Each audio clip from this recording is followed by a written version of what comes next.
മോഡലിംഗിന്റെ മറവിൽ മനുഷ്യക്കടത്തും സെക്സ് റാക്കറ്റും നടത്തിയ സംഭവത്തിൽ കൂടുതൽ കണ്ടെത്തലുകൾ. ഇരകളെ ദുബായിൽ എത്തിച്ചിരുന്നത് വിസിറ്റിംഗ് വിസയിലാണ്. 57 ദിവസത്തിന് ശേഷം തിരികെ നാട്ടിലേക്ക് കയറ്റിവിടും. ഇരകളുടെ ഫോട്ടോ ഇടപാടുകാർക്ക് അയച്ചു നൽകി ഡീൽ ഉറപ്പിക്കും. ഓരോ തവണയും ലൈംഗിക ചൂഷണത്തിന് ഒത്താശ ചെയ്യുമ്പോൾ സംഘത്തിന് ലഭിക്കുക 25,000 രൂപ. അന്വേഷണം സിനിമ, സീരിയൽ മേഖലകളിലേക്കും ഇപ്പോൾ നീളുന്നുണ്ട്. രാഗിൻ വിവരങ്ങളുമായി നമുക്കൊപ്പമുണ്ട്. രാഗിൻ, ഗുഡ് മോർണിംഗ്.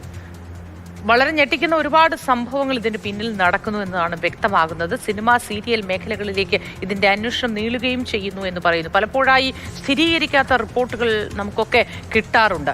സിനിമ, സീരിയൽ മേഖലകളിൽ നിന്ന് പലരും നടികളെ ഇതുപോലെ നിർബാധം വിദേശ രാജ്യങ്ങളിലേക്ക് കൊണ്ടുപോകുന്നു, പണമുണ്ടാക്കുന്നു തുടങ്ങിയ കാര്യങ്ങൾ. അതിലൊക്കെ ഒരു വ്യക്തതയിലേക്ക് കൂടി ഈ കേസ് വഴിവെക്കുമായിരിക്കുമോ? മോഡലിംഗിന്റെ മറവിൽ മനുഷ്യക്കടത്തും അതോടൊപ്പം തന്നെ സെക്സ് ആക്ടുമായി ബന്ധപ്പെട്ട കേസിൽ ചില സുപ്രധാന കണ്ടെത്തലുകൾ പോലീസ് നടത്തിയിരിക്കുകയാണ്. അതായത് പല യുവതികളെയും ഇവർ കൊണ്ടുപോകുന്നത് വിസിറ്റിംഗ് വിസയിലാണ്. അവിടെ എത്തിച്ച ശേഷം 57 ദിവസം കഴിഞ്ഞ് തിരിച്ച് ഇങ്ങോട്ട് കൊണ്ടുവരും. അതോടൊപ്പം തന്നെ ഇവരെ അവിടെ എത്തിക്കുന്ന ഘട്ടത്തിൽ ഇവരുമായി ബന്ധപ്പെട്ട അവിടെ എത്തിക്കുന്നതോടുകൂടി ഇവരെ തടങ്കലിലാക്കുന്ന തരത്തിലാണ് കാര്യങ്ങൾ മുന്നോട്ട് പോകുന്നതെന്നാണ് പോലീസ് പറയുന്നത്. മാത്രമല്ല, ഇവരുടെ ചിത്രങ്ങൾ വാട്സപ്പ് വഴി മറ്റിടപാടുകാർക്ക് അയച്ചു നൽകും. അങ്ങനെ ഡീൽ ഉറപ്പിക്കും. ഒരു 25,000-ഓളം രൂപയാണ് ഈ ലൈംഗിക ചൂഷണത്തിന് ഒത്താശ ചെയ്യുമ്പോൾ ഈ റാക്കറ്റിന് കിട്ടുന്നത്. അങ്ങനെ ഒരു ദിവസം ലക്ഷങ്ങളുടെ ഇടപാട് നടക്കുന്നു.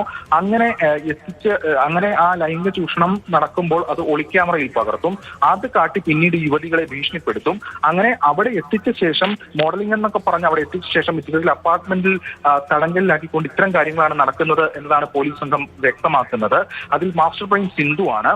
അതോടൊപ്പം ഈ ഏജന്റുമാരായിട്ടുള്ളവരാണ് അലീന, അതോടൊപ്പം തന്നെ മഞ്ജു, അറസ്റ്റായിട്ടുള്ളവർ. സിന്ധുവിനെ എത്തിച്ചെന്ന് ചോദ്യം ചെയ്യും. ഇതോടൊപ്പമാണ് സിനിമ, സീരിയൽ മേഖലയിലേക്ക് ഈ അന്വേഷണം വ്യാപിപ്പിക്കുന്നത്. അതിന്റെ കാരണം എന്ന് പറയുന്നത് ഈ മുഖ്യപ്രതി സിന്ധുവിന്റെ മകളുമായി ബന്ധപ്പെട്ട സ്ഥാപനത്തിൽ ചില താരങ്ങൾക്ക് ബന്ധമുണ്ട് എന്ന വിവരം പോലീസിന് കിട്ടിയിട്ടുണ്ട്.